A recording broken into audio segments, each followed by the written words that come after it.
Bonjour tout le monde, bienvenue à cette édition Un café avec Xavier en plein air. Je suis pratiquement au centre de la Rivière-du-Nord, bien installé sur le quai public de la ville de Saint-Colomban, situé tout juste un peu à l'est de l'école Lavolière.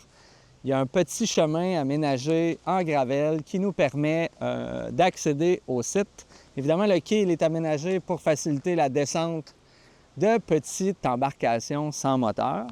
Mais quoi de mieux que de s'installer ici aujourd'hui pour vous faire l'édition d'un café avec Xavier. Donc, évidemment, comme à l'habitude, je vais commencer avec les faits saillants de la séance.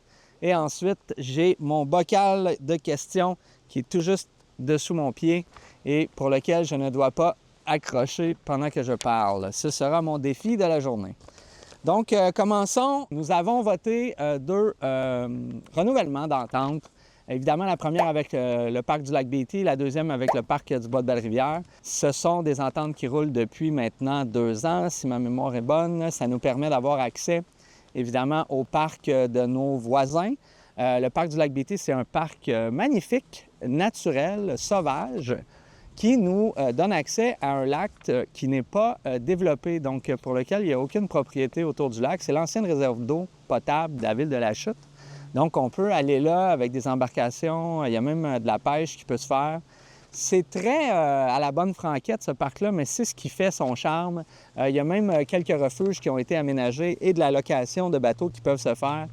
C'est vraiment un bel endroit pour apprécier l'accès à la nature très près de la maison.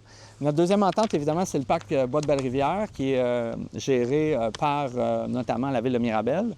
Donc, qui est davantage dans un secteur forestier, évidemment entouré de terres agricoles et pour lequel il y a plusieurs activités qui sont développées en cours d'année. C'est aussi un magnifique parc pour apprécier différentes variétés d'arbres qui ont été plantés à travers les années.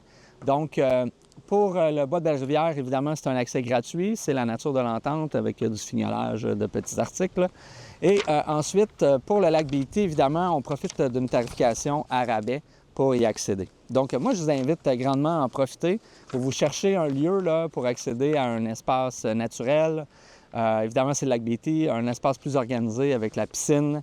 C'est le Bois-de-Belle-Rivière. Donc, ça entre vraiment dans notre stratégie à rendre accessibles des lieux qui sont caractérisés souvent par des plans d'eau.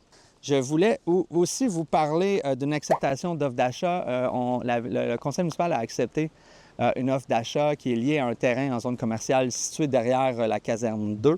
Donc, pour une vente de 500 000 $. Je veux vous en parler parce que ça fait partie des stratégies de mise en valeur des actifs de la ville de Saint-Colomban. Donc, si vous suivez beaucoup les faits saillants, vous êtes au courant que ça va nous arriver qu'on achète des propriétés, mais ça peut aussi nous arriver d'en vendre pour stimuler de l'activité économique ou simplement bénéficier d'une opportunité financière. Dans ce cas-ci, c'est un peu des deux. Donc, on a attaché cette vente-là à des clauses. Donc, si le projet prévu ne se réalise pas dans les délais qui sont liés à l'entente, bien, la Ville a l'opportunité de récupérer le terrain. Évidemment, c'est dans une stratégie de stimuler la construction ou la réalisation de projets commerciaux qui, indirectement, évidemment, bénéficient à la Ville, mais surtout à vous, les citoyens, parce qu'on rapproche les services, évidemment, des propriétés. Donc, ça facilite, selon nous, grandement votre vie. J'ai aussi déposé le rapport de la situation financière hier en séance municipale, donc mardi. C'est un rapport financier extrêmement bon, bénéfique. Donc, j'ai fait état évidemment d'un surplus à des fins fiscales de 3 294 000 $ et quelques sous. Là. Donc, ça, c'est beaucoup stimulé par 3 sources de revenus supplémentaires. Évidemment, il y a toujours l'ajout des nouvelles maisons qui bénéficient d'une augmentation de la taxation collectée par la Ville. Donc, c'est environ 300 000 $. Mais c'est surtout une augmentation des droits de mutation immobilière qui, dans le fond, reflète un peu la santé financière des transactions immobilières qui se passent sur le territoire de Saint-Colomban. Donc, ce qui avait été budgété à 2 millions, 2,5 millions, je ne me rappelle pas, c'est environ 4,3 millions qu'on est allé chercher en revenus. Suivant ça aussi, on ajoute un chèque qu'on a reçu d'Éco-entreprise Québec pour la compensation liée à la collecte des matières recyclables. On n'avait pas le montant début d'année, donc on ne l'avait pas budgété, fait qu'évidemment, ça génère un surplus, ce qui vient expliquer grandement là, la grande part du surplus généré. Ça m'a permis aussi de vous expliquer aussi la situation au niveau de l'endettement, la dette nette, l'impact que ça fait, les différentes stratégies qu'on a mis en place dans les années passées et l'impact des différents travaux qu'on a fait l'année dernière. Hein. On a repavé ou refait l'infrastructure de Rivière-du-Nord, une partie de Montée de l'Église. Il y a une partie des travaux de la bibliothèque qui entre aussi dans ce qu'on doit payer, ce qu'on a dû commencer à payer en 2025. Puis il y a aussi différents travaux là, qui ont intégré, puis ça a généré une augmentation de la dette nette. On reste à 50 du budget total en revenus de la ville. Donc ça, c'est assez exceptionnel dans le milieu municipal. Il y a beaucoup de villes, là, ils sont au-delà du 100 il y en a même à 200 Nous, on était à 33 on est remonté à 50 donc souvent, c'est l'entrée en vigueur de grands projets qui doivent être financés. Parallèlement à ça, il y a eu une grande augmentation du fonds de parc et terrain de jeu, donc les fonds réservés.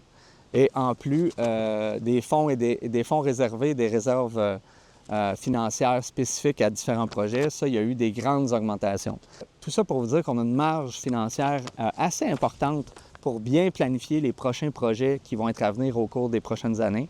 Puis notre priorité, évidemment, c'est toujours limiter l'endettement à long terme au niveau de la ville, qui se reflète évidemment sur votre compte de taxes annuel. Je n'ai pas mentionné aussi, mais le règlement sur les redevances, il y a pratiquement 1 million qui a été augmenté dans ce fonds-là, qui va jouer aussi sur notre capacité à financer nous-mêmes les emprunts ou les travaux que nous faisons, que nous allons faire pour les prochaines années. Il va y avoir la poursuite de l'aménagement de la piste multifonctionnelle du lac Rinfret. Donc, c'est vraiment la section après l'école du Triolet. On a une partie qui est aménagée derrière les lots, donc en pleine forêt. On va aller rejoindre un peu l'autre côté de la grande courbe qui nous amène vers la rue des Tourterelles. On va aménager le sentier multifonctionnel jusqu'à la connexion du nouveau projet ou de la fin du projet qui correspond au début de la rue Tourterelle. Ça me permet aussi de vous dire qu'on est très, très fiers de cette connexion-là. Ça va donner une alternative parallèle à Montée de l'Église, dans une perspective où il y aurait des fermetures de voies sur Montée de l'Église ou simplement des travaux à réaliser où on aurait l'obligation de fermer Montée de l'Église. Si les gens s'en rappellent, dans le passé, quand on fermait Montée de l'Église, souvent le détour qu'il fallait faire, c'était d'aller chercher du sanctuaire Montée-Brisebois, qui pouvait occasionner un délai là, facilement de plus de 15 minutes sur le territoire. Suivant ça, bien évidemment, toute cette rue-là va aller se connecter sur ce qu'on fait actuellement sur la rue de l'Accueil. Si vous n'avez pas eu la chance, allez voir qu'est-ce qui se fait. Bien, attendez un peu là, que ça se termine. Mais quand ça va être fini, allez voir. C'est vraiment magique. On vient connecter beaucoup de rues avec du transport actif. Donc, notre intention d'augmenter les pistes multifonctionnelles, les sentiers multifonctionnels se répercute encore une fois sur le lac Rinfret. C'est vraiment un modèle qui, à mon avis, change vraiment beaucoup l'identité de la ville de manière positive. Un autre point, on a octroyé un contrat, on veut refaire toute la surface acrylique des terrains de tennis, puis on va en profiter pour modifier cette surface-là afin de répondre aux besoins grandissants de la pratique du pickleball sur le territoire. Donc, on a octroyé un contrat de plus de 250 000 $ si ma mémoire est bonne, et les travaux risquent de se faire en fin d'été, début septembre. Donc, ça fait le tour des points principaux. Peut-être prendre 2 minutes pour vous parler de l'organisation du tournoi de golf. J'ai ma collègue conseillère municipale, Valérie Gravel, qui travaille très fort à organiser le premier tournoi de golf de l'ère moderne de la ville de Saint-Colomban. Ça va être organisé et joué le 2 octobre prochain au terrain de golf La Chute. Il y a déjà des possibilités d'acheter des quatuors ou des billets sur le site web de la ville de Saint-Colomban.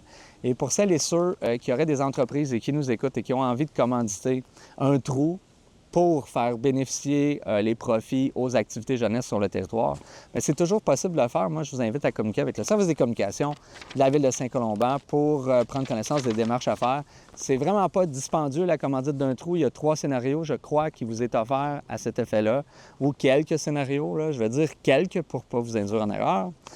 Puis votre participation serait très, très bienvenue. Ça permettrait d'abord, évidemment, de faire connaître votre entreprise, mais surtout de participer à l'effort collectif pour fournir un budget qui va financer des activités pour la jeunesse colombanoise. Donc, merci beaucoup. Ça fait le tour des faits saillants et ça m'amène à faire une transition vers les questions du public. Maintenant rendu à la portion du café avec Xavier, questions du public. Puis j'ai le goût de prendre mon temps parce que je suis vraiment, vraiment bien sur le quai situé derrière l'école La Volière. Le vent, il est bon. C'est une journée très chaude aujourd'hui. Quoi de mieux que l'air d'un cours d'eau pour se rafraîchir dans une période de canicule de mi-juillet. Donc, je me lance. Je prends soin de déposer le bocal à bonbons. Une question de Ildiko Horvat. À quand la piste cyclable ou le trottoir sur montée Saint-Nicolas? C'est une très bonne question. Ça a fait l'objet de discussions dans la dernière planification du plan triennal de mobilisation qu'on risque d'adopter en septembre, si tout va bien. Le prolongement de la piste cyclable, ou j'aime plus l'appeler sentier multifonctionnel sur montée Saint-Nicolas, est prévu. Le plein de devis sont déjà faits. La réalisation des travaux, donc l'appel en appel d'offres, on veut y aller en 2027. Cela dit, il y a quand même des démarches à suivre parce qu'on veut longer évidemment ce qu'on a déjà fait du côté nord de montée Saint-Nicolas pour aller rejoindre le quartier Bois-Dormant. On n'ira pas plus loin pour la simple et unique raison que le pont qui est au sud de Bois-Dormant est une propriété du ministère des Transports et de la Mobilité durable et il ne sera pas élargi. Donc, évidemment, dans notre philosophie de limiter la circulation du transport actif sur nos routes principales, puis il n'y a pas moyen non plus de lier le domaine du Bois-Dormant, donc le quartier du Bois-Dormant, avec ce qui est en amont, vers, par exemple, la Montée-Filion. On n'a pas de lien à l'intérieur des quartiers qui nous permet de le faire à cause de la présence du ruisseau Bonnybrook. Donc, ce qu'on veut faire, c'est vraiment prolonger le sentier multifonctionnel qui part de Montée-Filion jusqu'à Bois-Dormant. Ça, on veut le réaliser l'an prochain, afin justement là, de créer ce lien-là puis de dynamiser encore plus ce carrefour d'activités-là, où va se situer notamment la nouvelle bibliothèque, l'école primaire et le petit pôle commercial qui se trouve là. Donc, l'idée, c'est de se rendre là. Ensuite, évidemment, vous allez pouvoir intégrer le quartier domaine du Bois-Dormant, prendre la rue de la Tour, vous rejoindre le Beau. Ensuite, le Beau par Beausite ou Beaupré, vous allez rejoindre Grand-Pic et vous allez rejoindre la rue La Montagne. Donc, c'est dans cette philosophie-là qu'on veut connecter les quartiers, comme je l'ai dit, en limitant la circulation sur les routes principales. Puis on le fait seulement quand on est obligé. Dans ce cas-ci, on est obligé de le faire jusqu'à la montée Saint-Nicolas. Puis en même temps, je suis très heureux à chaque fois que j'ai l'occasion de passer dans ce secteur-là, de voir des gens qui empruntent les trottoirs ou le sentier pour dynamiser ce magnifique quartier. Merci à M. Horvat pour cette question. J'invite les auditeurs à envoyer vos questions au service des communications. Ça me fait toujours plaisir de prendre un moment pour répondre en détail aux questions qui sont posées et ça me permet évidemment souvent d'approfondir la vision qui sont derrière les gestes ou les projets qu'on construit ou on pose. Donc, on se voit au mois d'août. En espérant dans un autre paysage magnifique de la ville de Saint-Colomban, parce que rien de mieux que de démocratiser ce paysage qui est bien trop souvent bien caché de la population et ça fait partie de notre travail de le rendre accessible. À bientôt tout le monde, merci.